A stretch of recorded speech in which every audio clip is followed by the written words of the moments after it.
উকিল বাবার সাথে দেখা করা জায়েজ আছে কিনা, বাবা বলা যাবে কিনা? উকিল বাবা হলো 2 নম্বর বাবা। আমাদের সমাজে উকিল বাবার প্রথা অনেক বেশি আছে, আপনাদের এলাকায় আছে? এটা হলো 2 নম্বর বাবা, নকল বাবা। নকল, এই নকল বাবা হওয়াও জায়েজ নাই, এই নকল বাবা বানানো জায়েজ নাই।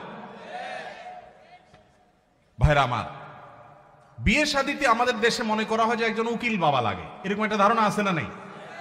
মেয়ের ইজিন আনার জন্য গায়রে মাহরাম একজন উকিল বাবা হয়, অনেক সময় যায় অনুমতি আনে। এইভাবে উকিল বাবা বানানো পরিষ্কারভাবে হারাম, পরিষ্কারভাবে।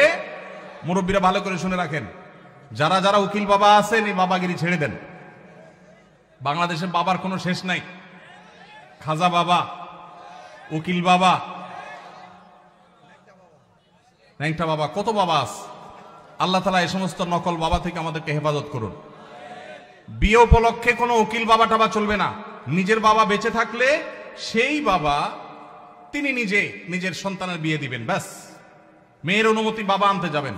জাজ্জল্যমান বাবা উপস্থিত, আগাগোড়া 5 হাতি বাবা আছে, এরপরও দেখা যায় আরেকজন উকিল বাবা সেজে সেখানে নাটক করতে যায় অনুমতি আনার জন্য। এই নাটক করা জায়েজ নাই, পরিষ্কারভাবে হারাম, পর্দাহীনতার কারণে। বিশেষ করে গায়রে মাহরাম কেউ যখন উকিল বাবা সাজে, ওই মেয়ে সারা জীবন তারে বাপ বাপ ডাকে, খানা খাওয়ায়। এটা আমাদের সামাজিক মানে একটা কুসংস্কার বলতে পারেন, এর সাথে ইসলামের কোনো সম্পর্ক। যুবকরা বিয়েতে কোনো উকিল বাবা যেন না থাকে। মুরব্বীরা যারা যারা যার যার বিয়ের উকিল বাবা আছেন, আল্লাহর হস্তে বাবাগিরি ছেড়ে তওবা করে আল্লাহর কাছে চলে আসেন, চেষ্টা করবেন তো ইনশাআল্লাহ। এই উকিল বাবার নাম দিয়া পর্দাহীনতা 2 নম্বরই হাজারটা জিনিস হয়। নিজের বাবারই খবর নাই, কিসের আবার উকিল বাবা? হ্যাঁ, উকিল বাবার লগে বললো ভাগছে কোন মেয়ে।